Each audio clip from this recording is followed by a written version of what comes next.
Hello, everyone. Good afternoon and welcome to the kickoff event for the Ocean Act for EU. My name is Joao. It's a pleasure to welcome all of you listening to us on Facebook and on YouTube. We're very excited to kick off this event today with a panel discussion and some introduction to the themes that we're going to have. It is not the first time we're doing this, but we're very excited to welcome new and old participants. Very excited as well to welcome our distinguished speakers who will introduce the topic in more detail. And we're doing this all for a very good cause, our oceans, and here to protect the future and the life that they have. Let me tell you a little bit more about what we will be speaking about today, and that is me introducing you the agenda. So we're just kicking off this event today. After that, we will have an introduction and a discussion with Alessandra Cacciari, who's a program officer at the Directorate General for Defense Industry and Space. So she will be introducing the topic and discussing with me a little bit about the importance of the topic for the theme. And then after that, we will go through the program, talk a little bit about the topic areas, the main areas of interest, talk about what's the expected outcome from the program. And after that, we'll have an introduction to the data, EU data and products available to address the different challenges that will be posed to the participants.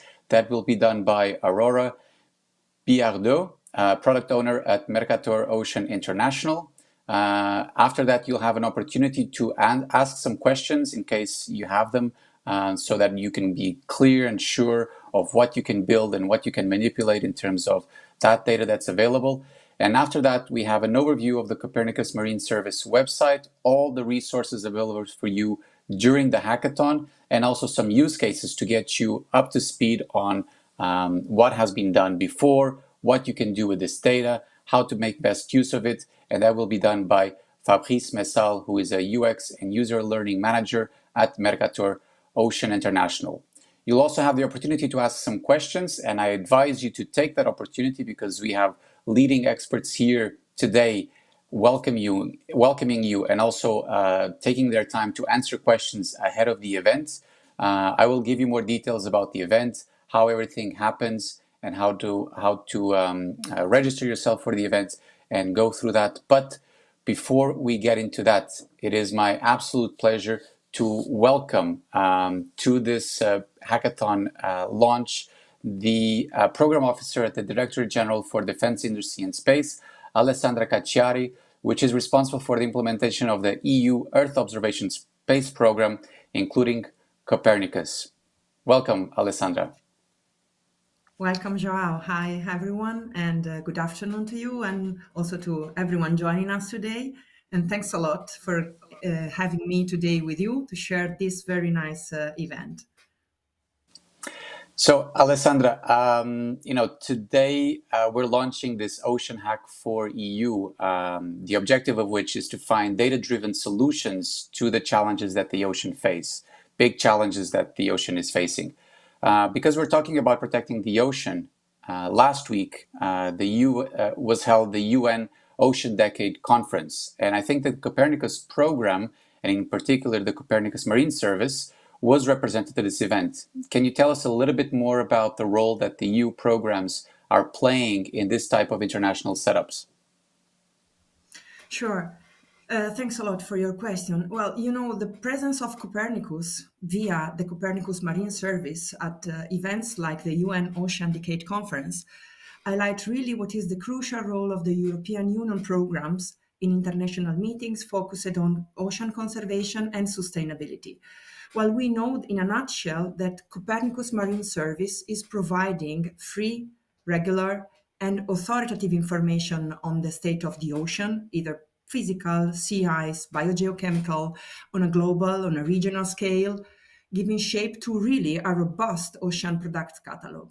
And this information is becoming really essential for understanding the impact of climate change on marine ecosystem, for developing effective strategies and policies. And With the participation in events like the UN Ocean Decade Conference, the European Union can showcase all these innovative tools and services, as well as collaborating with other international partners to address common challenges. In the conference last week, for example, the Copernicus Marine Service has demonstrated with different speaking points, with different side events, how it can contribute to basically almost all the objective of the UN Ocean Decade, specifically with a focus on the predicted ocean. And also the evolution plan of the Copernicus Marine Service is addressing the UN Decade challenges, preparing the implementation of the next generation of ocean and sea ice monitoring and forecasting system. I would like to maybe conclude this bit with something related to the Mission Ocean. And we know that the mission is a groundbreaking initiative aiming at addressing the urgent need to protect and restore the health of the European marine environment. Well, the Mission Ocean can really make informed decisions basing on the leveraging on the data that are provided by Copernicus. And we can even highlight here the fact that the Copernicus Marine Service, with all the global and pan-European ocean observation, forecast on very long-term data record, is also serving as a solid foundation of the digital twin of the ocean, which is one of the key enablers of the mission. Thank you, Alessandra. I see that these programs allow for countries to act and engage in terms of global and local policy, and they play an important role in bridging the gap between science and society.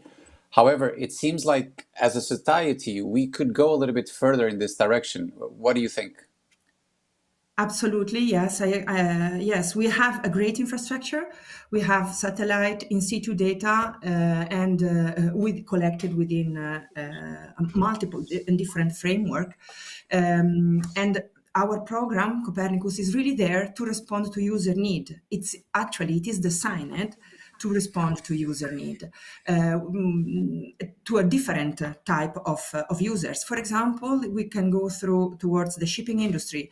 We know that this industry is accounting for something like 2.5% of the global greenhouse gases emission. And in the CMEMS, we have forecast of the ocean currents that are integrated into ship routing model. And then we can provide the fuel, we can provide tracks for reducing the fuel consumption of the cargo ships, but also for reducing the amount of atmospheric pollution and also to protect the ships for potential wreckage. On the other side, Copernicus can also, another example, can also contribute to measuring the concentration of plastic waste in the Mediterranean Sea. So we can provide real-time data on ocean current circulation pattern and monitoring the distribution of the plastic waste. But we can even go farther than this. And there are a lot of action that can be taken to protect the ocean. And there we need the development. We need to be able to exploit the data that we have and potentially also the hidden potential that it's in it. I love it because you already brought so many good examples of how to use the data and how data can be used to, with practical, concrete examples of how it can be used to manipulate and make sure that we are developing solutions that help us all and the oceans that surround us all. But I think this is also why Mercator Ocean International decided to organize this hackathon, where developers and everyone can come together and build solutions using the existing data to dive deep into innovation for the ocean, because it allows people to innovate, hack the data, and go a little bit further with a fresh outlook, a new point of view. What's your take on these type of events where you can get people from different experiences and try to get something done so quickly? Yes, I think that we need this type of events, and they are important exactly for the reason that you were saying, that we have people coming from with different mindsets, with different point of view, basically allowing what we call cross-fertilization, and then we can exchange and having different patterns, and then probably using cross-fertilization as a very effective tool. One example, as I was introducing a little bit before, the digital twin of the ocean. So this digital replica And there, it's where this cross-fertilization is really taking place, where we have oceanography, artificial intelligence, machine learning, computer models, and then we can revolutionize, in a way, bringing up revolution by bringing together previously separated research field or technological fields. So I would like now to really conclude addressing maybe those one that are that will participate and really addressing them on the fact that we need their ideas. We need your talent and the engagement to go really farther in the innovation. Thank you, Alessandra. I think you mentioned that this digital twin of the ocean concept. I think that's kind of a groundbreaking concept that allows us to build models that are way more accurate than we've done before. We talk about digital twins when we talk about Industry 4.0, and we talk about how this can be useful in other sets. But this concept of a digital twin for the ocean, I'd like to explore this a little bit more, because I know that one of the prizes from the hackathon is also to get support for the participants to implement their ideas and help them to bring them to life, because obviously a hackathon is a very small frame of work where they will get to do something, but what happens after, the support they get after, that's fundamental to actually get something going. So maybe talking a little bit about this digital twin of the ocean and exploring how important monitoring the oceans and everything that they contribute in terms of what you mentioned, the emissions for the blue economy, the green economy. So can you tell us a little bit how this digital twin of the oceans can help to build solutions that allow us to mitigate the bad effects of the emissions? It's really the idea of having a replica of all the marine ecosystem and to have at our fingertips all the models, but not only the physical and geochemical models, but also let's say, the replies in terms of societal and economical benefiting, so that when we are asking, or let's say we are trying to reply to our some of our societal question, we can find an authoritative and science-based reply. And this is really let's say, the groundbreaking, the outbreaking difference. Absolutely. And Alessandra, before I let you go, maybe some words of encouragement to everyone who's doing this for the first time. People who are exploring the data for the first time and they're maybe a little bit scared. They haven't done this before. I think you already mentioned this cross-fertilization of ideas and bringing people from different mindsets, which I think is fundamental when we try to inspire people who are coming to this from the beginning, from the first time. Maybe just some words of encouragement from your side. Oh, yes, for sure. Actually, the first thing is that don't hesitate to navigate and to look to the data with really a fresh and open mind, so that to put the data at your service, because it's what this is meant. Thank you so much, Alessandra. Thank you for your words. So that was Alexandra Cacciario giving you all the participants some words on the event and trying to see how the participants can make use of the tools that are being made available for you to come up with new ideas. Maybe now is a good time to remind the participants of the timeline and some of the topics that we have for them. So today is the 15th of April. We have a pre-event. So this is the kickoff, the introduction to the topic area and the Copernicus Marine Service data. The registration and idea submission are open. So if you have an idea and you are intending to participate at the event, you can already do so at the event website. Then on the 21st of May, we have the second pre-event, and this is where we have a team formation and matchmaking event. This is a very important day for you, so that if you can come up with an idea, you also have the opportunity to have people join you and come together and make sure that you share ideas with people who are like-minded and you might want to discuss. So we do some matchmaking and team formation. The 27th of May is also a very important day. This is the team formation and idea submission deadline. So until then, you have some time to play around with your ideas. and come together with a team. But by the 27th of May, this is the deadline to submit everything. On the 29th of May, we have the announcement of the selected teams and the ideas that will make it to the hackathon. So we will announce on the 29th of May who makes it to the hackathon.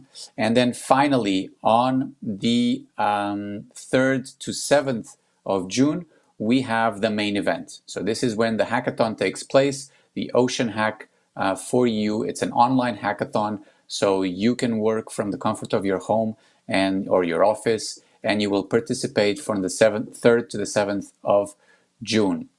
So that is the timeline for the event. I also want to talk to you a little bit about what topic areas do we expect to see solutions and ideas come to life. So we want to get topics or ideas or teams that are going to be working in 5 main topic areas. That is inspirational ocean. So anything to do with making sure that we have ideas around inspiring the ocean. Then we have the powerful ocean. Then we have living ocean.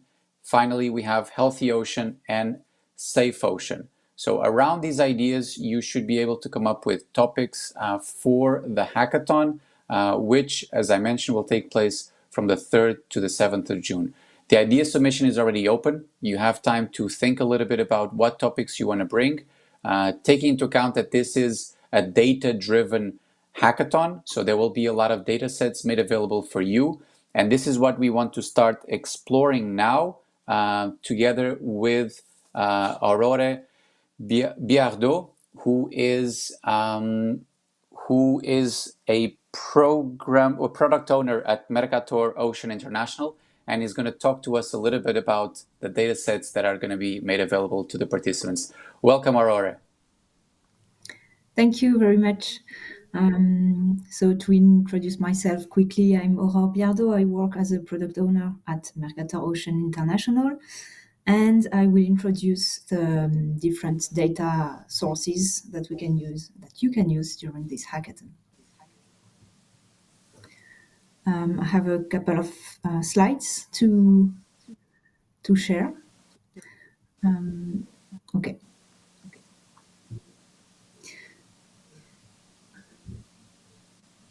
Sorry, I don't see them. I'm not sure that you have access to them, but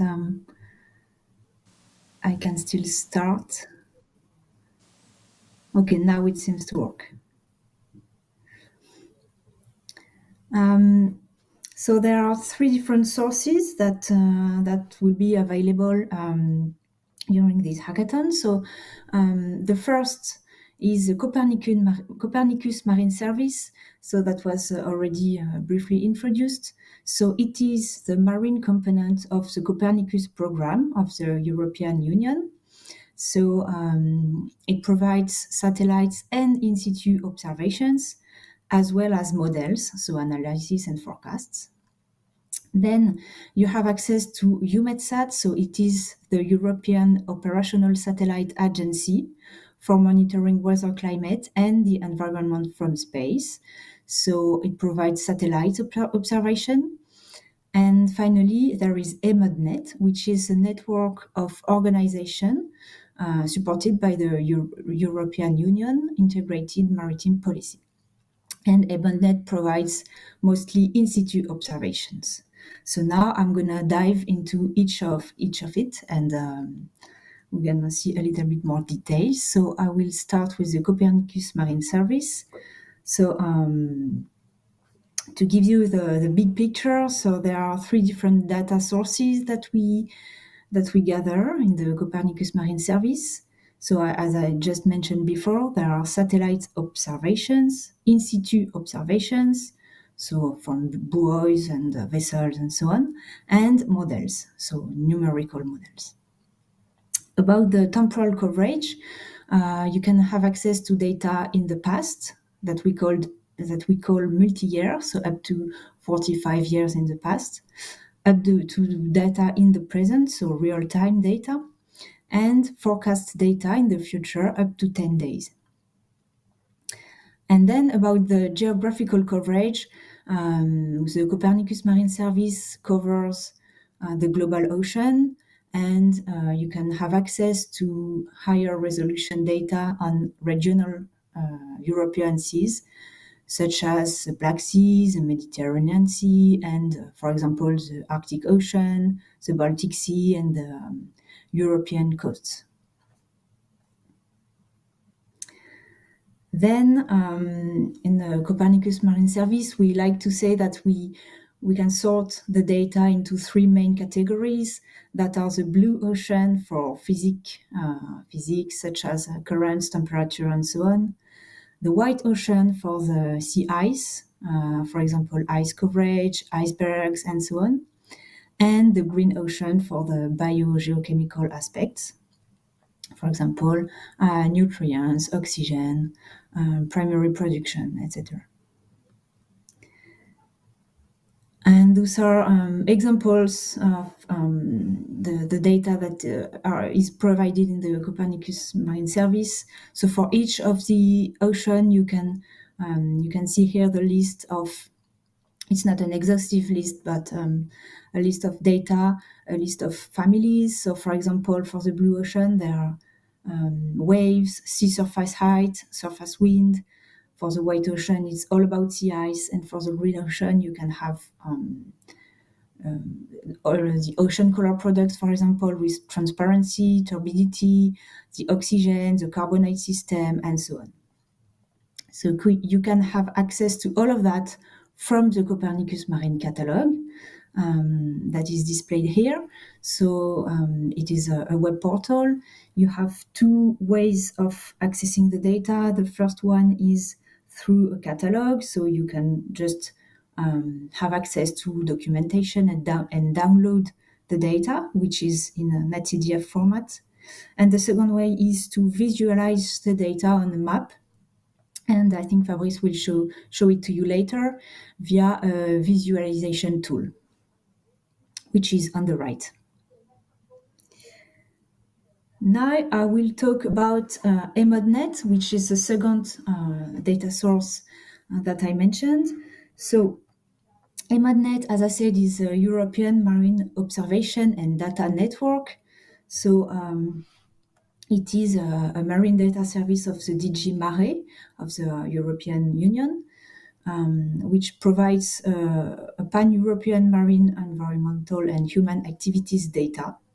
So it's really wide. And it is also, as well as the Copernicus Marine Service, it is also a key contributor to the European Digital Twin Ocean that was mentioned before as well. So what is the EMODNet offer? So same as for Copernicus Marine, there is a portal with a catalog and a viewer to visualize the data. EMODNet sorts the data into 7 thematic areas that you can see on this picture. So there is bathymetry, human activities, physics, geology, seabed habitats, chemistry, and biology. And you can see on the left a more detailed picture of those 7 areas. And about the geographical coverage, they include some global data and also coastal and Arctic data, more particularly. They deliver standardized and harmonized data, as well as Copernicus Marine Service, that follows the FAIR principles for those who are familiar to it.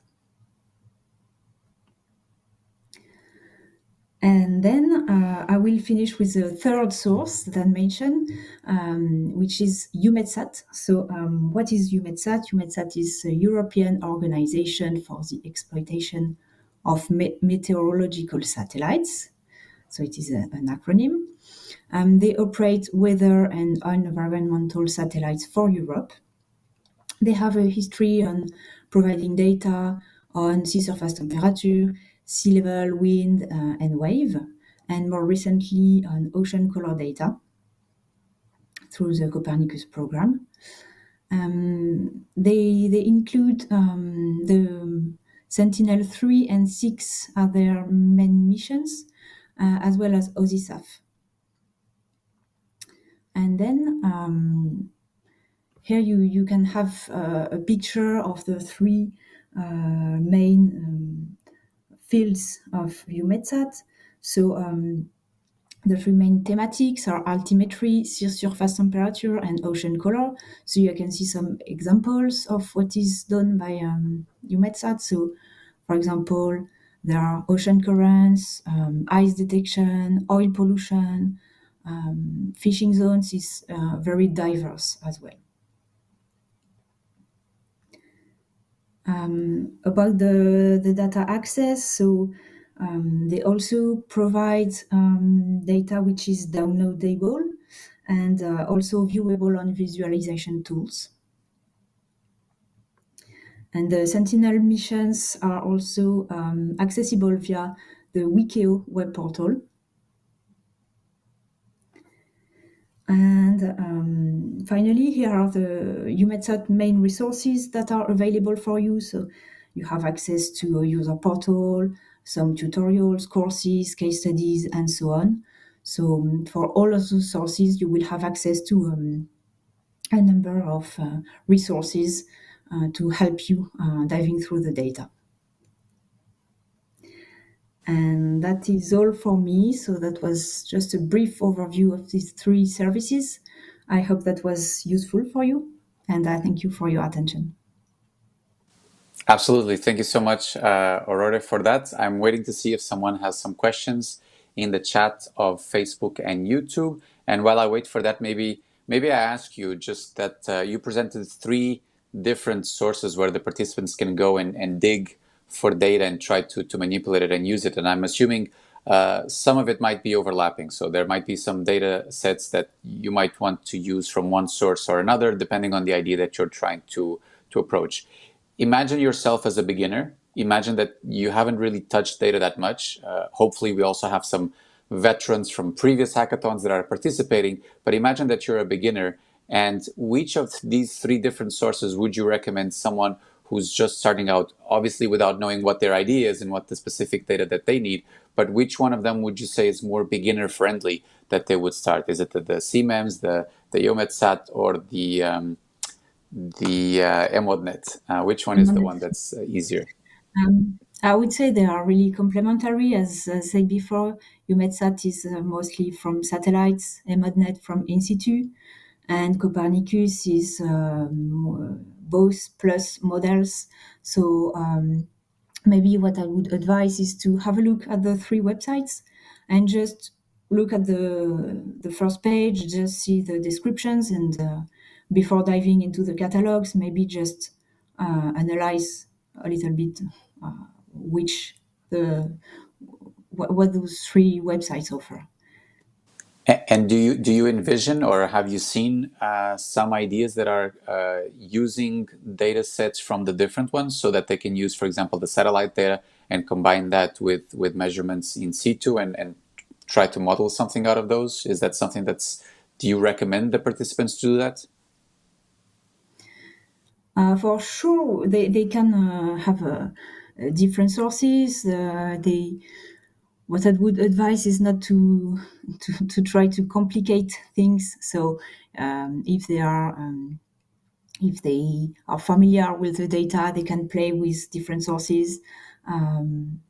But yes, they can, of course, for example, compare observations with models to see if they can adjust things and so on. But yeah, that's something they could do for sure. That's good advice, because we need to take into account, in a hackathon, you need to get stuff done very quickly, right? So you shouldn't waste too much time trying to overcomplicate it. So I think that's a very good advice, not to overcomplicate it, not to get lost in the data, because there's a lot to explore. Yeah. So to do your homework from now until the deadline, from now until the second event, do your homework, because these data sets are available anyway, and try to explore them and see if some of it brings you inspiration that you can play around with the ideas. And perhaps just looking at the data themselves, they can come up with some ideas that they want to present at the hackathon. Thank you so much, Aurora, for that. I think it was very clear and understandable what the participants have to play with. And I think this is going to be, like I said, a data-driven hackathon, which I absolutely adore, because in these types of events, you actually get to see new models or new things coming out using existing data sets. Now, I'd like to welcome to the stage Fabrice Messal, who is a UX and user learning manager at Mercator Ocean International, who's going to give us an overview of the Copernicus Marine Service website, some resources you can access, and some use cases to inspire you. Fabrice, welcome very much. Thank you, Joao. So it's my pleasure to be here with you today. I will try to give this overview of the website of the Copernicus Marine Service.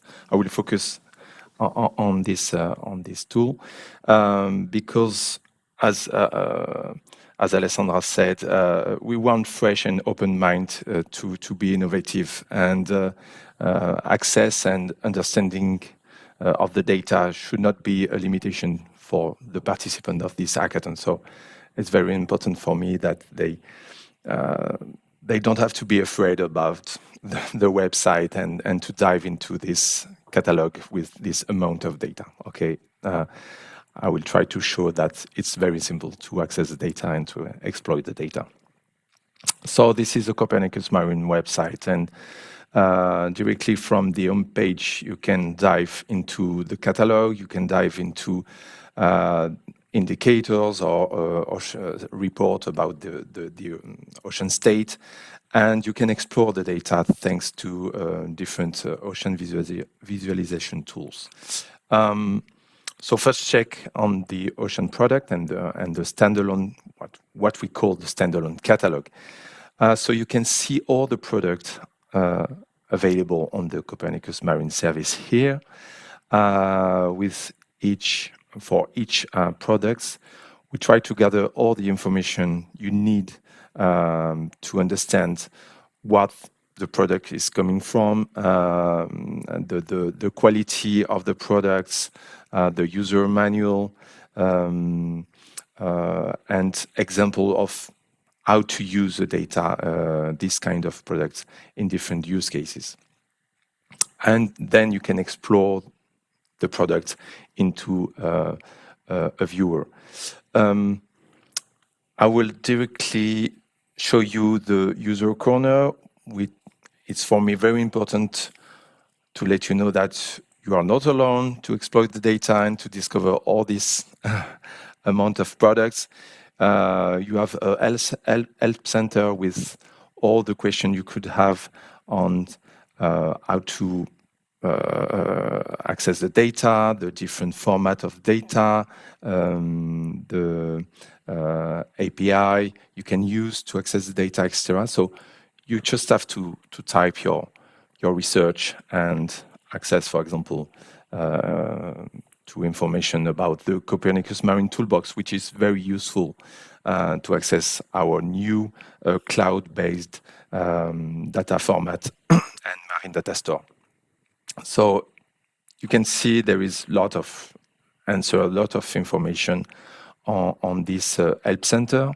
You can also dive into the e-learning material sections where you can find piece of codes on Jupyter notebooks, on Pythons, to access different kind of data, satellite data, in situ or model data.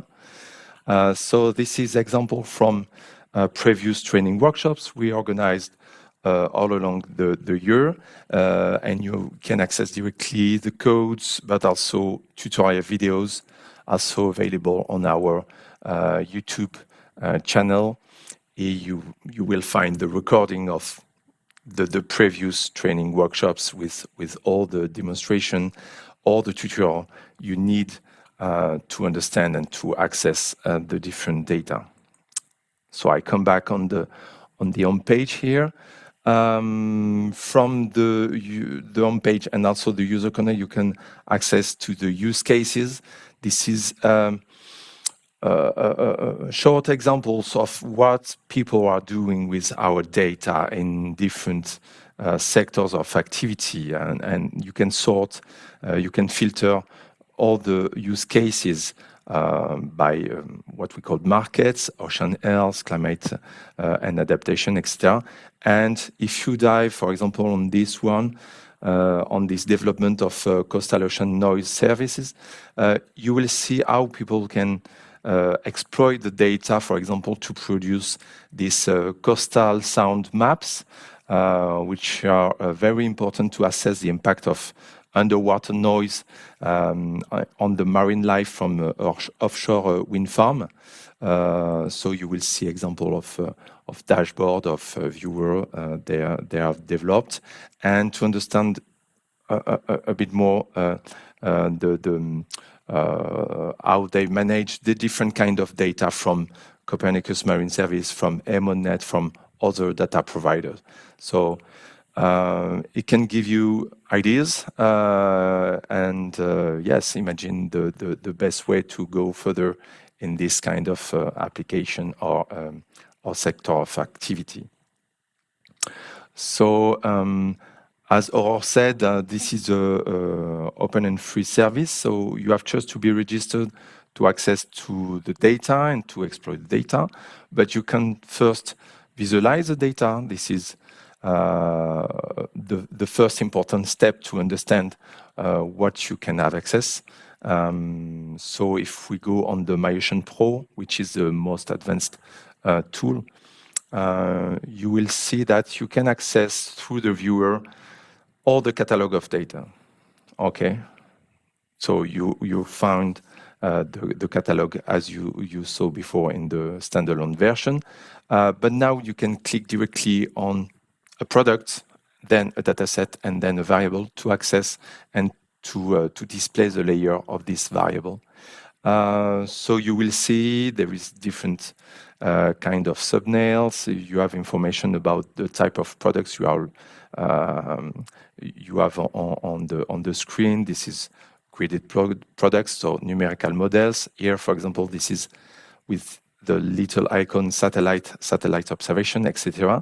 So you have just to filter what you need in terms of data, in terms of area of interest, in terms of variables. You can access also other data from other providers and display, for example, marine protected areas or exclusive economic zone to understand the impact of your action in your area of interest. And then on the viewer, so for example, we are looking at this moment the seawater temperature at the surface of the ocean. This is a 3D model product. It means that you can dive into depth.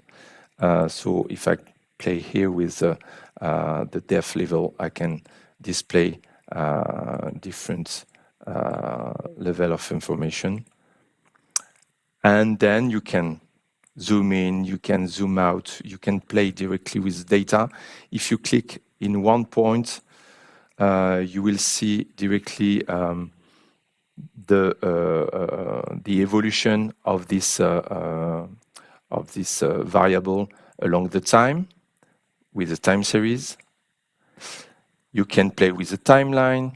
You can choose different dates, and you can overlay different information. For example, in situ observations here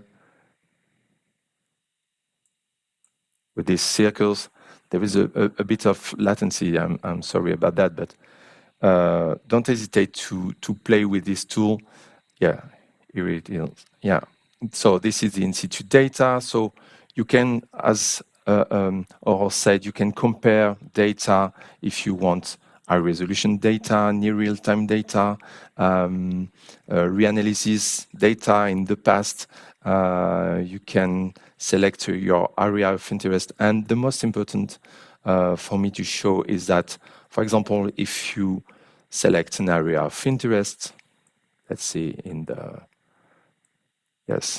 Atlantic, for example, I will check this part. You can play directly with a color map.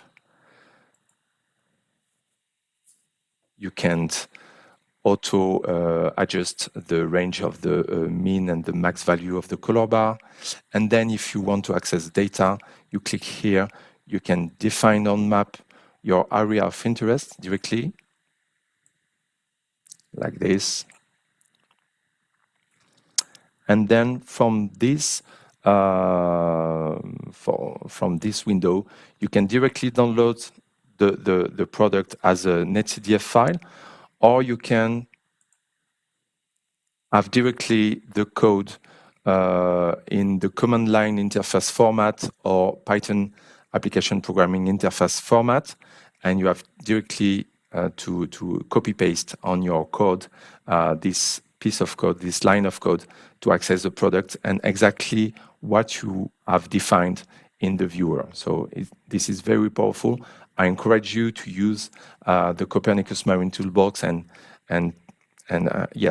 save your time to other things to develop your ideas, but feel free to dive into all the data through the Copernicus Marine Toolbox, thanks to the Marine Copernicus Toolbox. Another way to browse the files available, you have just to click on Browse File. You have the different years available, and then the months, and all the files are available here. But again, this is a cloud-based Marine Data Store now, so the most interesting for you if you want to manage different kind of data and a large amount of data and to play with it, you have to use the Copernicus Marine Toolbox. What else? I think the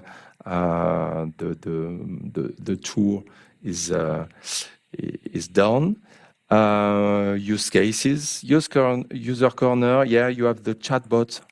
Also, you can tap directly your question, and you will see the people behind the chatbot. All the user support are here to answer your question. They are very strong, very expert on all the questions you may have. So don't hesitate to ask questions. And I'm really looking forward to seeing what you come up with and what you plan to develop. I hope you have now all the information you need to hack the data, to exploit the data. And I would say that the only limit now is your imagination. So think big, be innovative, and join in, and good luck. Thank you so much for that, Fabrice. It was very inspirational towards the end, but I think everything that you showed also for sure got people thinking about what they could build. Maybe some questions for you as well. You showed the toolbox, right? And that's a fantastic way to engage with the data in a visual manner, and then take that with you and port it to any other tool that you're working. Maybe again a question in terms of the beginners, or what are the tools that you would recommend the participants to use to manipulate the data so that they can take it from there and then work it. I saw that there was some Jupyter notebooks. I know obviously the toolbox itself, but some examples or some advices that you give to the new participants. The most used today is Python codes. So you can find on the internet a lot of codes, GitLab, GitHub, with Python codes to exploit this kind of data. And so the simplest way to access the data is to find a portal with a Jupyter Hub, or to download all you need on your computer. On your user corner, you will find this information, this kind of web app you need, or the tool you need to download on your computer to develop in Python. Yes, today this is the most used tool and language to play with this kind of data. Mm-hmm. And besides the language and the tool, then obviously, as you mentioned, the support from the team is also fundamental, right? So I think the first step for everyone listening and wanting to explore is make sure they register on the website and then start exploring on their own. And if at any point from now until the final registration they come up with some questions, you guys are there to support. Yes, they have to use their time now until the next pre-event. Yes, to see what they can find on the website, which kind of data they need, because there is more than 280 products, so they need really to be sure that they are the relevant products for their project to tackle their challenge they want to tackle. So they don't have to hesitate to contact the user support, the chatbot, to read the help centers. It's not so difficult, and you have real people behind, so they will understood what you really need.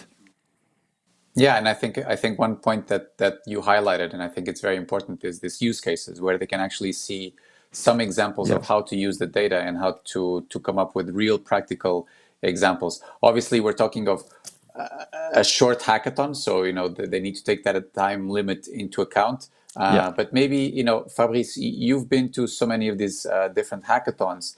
Maybe is there a project or two that you still remember from them? Maybe something to inspire the participants with, I or to show remember them one of the what can be done in 48 hours. To show them what is actually possible.